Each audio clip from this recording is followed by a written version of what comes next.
Habari Tarime DC.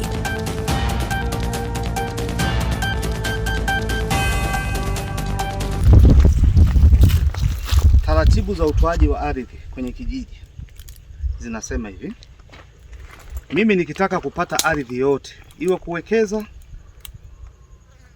kujenga au shughuli yote nyingine ya ufugaji na kilimo, ni lazima niandike barua kwenye kijiji moja, na itakapoenda kwenye serikali ya kijiji wao kama mwenyekiti na wajumbe wake wa serikali ya kijiji hawana mamlaka kutoa ardhi. Wao watapokea barua yangu, wataijadili, wataenda kwa wananchi ambao ndio wenye mali, wao ndio wenye ardhi. Sawa? Wale ndio wana ridhaa ya kutoa ardhi. Nataka nijue mtendaji, mimi muhtasari ya ridhaa ya wananchi wote kwenye mkutano mkuu kutoa eneo hili, au muhtasari wa viongozi tu, kwa maana mwenyekiti na serikali yake ndio ipo? Muhtasari uliopo ni wa serikali ya kijiji serikali ya kijiji na kamati ya ardhi. Muhtasari wa wananchi wote kuridhia? Sio wananchi, sikuwahi kuona, maana mimi nimeingia nikakuta alishapewa na kesi ilishaendeshwa, hukumu imetoka. Sawa, sasa hii nitoa maelekezo hapa.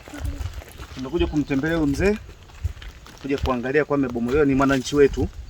Hatuwezi kumwacha na lala nje, na anapata changamoto. Kwa hiyo nimekuja kuona, lakini kikubwa mimi sipingana maamuzi ya mahakama kwa sababu ni muhimili mwingine. Lakini nimekuja kuangalia uhalali na hatua za kisheria za mtu kupewa ardhi kwenye kijiji. Napata mashaka hapa kwamba muhtasari wa wananchi wote na sahihi zao, kila mwananchi wa kijiji hiki kuridhia wewe mwekezaji kupewa ardhi hapa, mtendaji unaniambia haupo, si ndio? Muhtasari uliopo ni wa serikali ya kijiji tu, maana yake mwenyekiti na halmashauri yake, si ndio? Ndio nyaraka alizonazo. Ndio nyaraka zilizopo. Ndizo alizonionyesha. Lakini na muhtasari wa kamati ya ugawaji wa ardhi. Lakini kumbe anayetoa ardhi ni wananchi wote. Sasa mimi nataka tuje tupitie tu ili haki itendeke kwa huyu mzee. Tuone hatua zile zilifanyika kwa usahihi. Kama zilifanyika kwa usahihi, hapo tutaangalia kitu kingine. Lakini kwa sasa tunahitaji tupitie na haki itendeke. Hapo. Huyu mzee alikuwepo hapa au huyo mtu hapa? Huyu wakati tunafanya utafiti alikuwa anaishi peke yake. Kuna nyumba moja. Huyo hapa. Eneo hili alikuwa ni moja, hajaongeza zingine. Aha. Lakini alikuwa anaishi hapa. Alikuwa anaishi hapa. Sawa. Haya, twende kwenye note familia kwa maana vijana. Sawa. Mshirikiana namna kumhifadhi mzee. Hilo ni acheni. Mimi nitakamera kuchakata kwa sababu sio jambo la siku moja.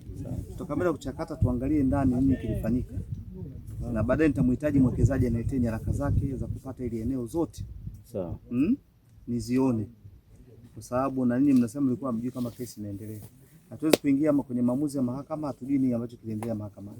Sawa. Tutapekua ili baada hapo wanasheria watatushauri kama ni kukata rufaa, sawa, ili tuweze kumsaidia mzee wetu. Mzee. Soko. Pole. Wiki tatu. Mangana. Hai. Habari Tarime DC.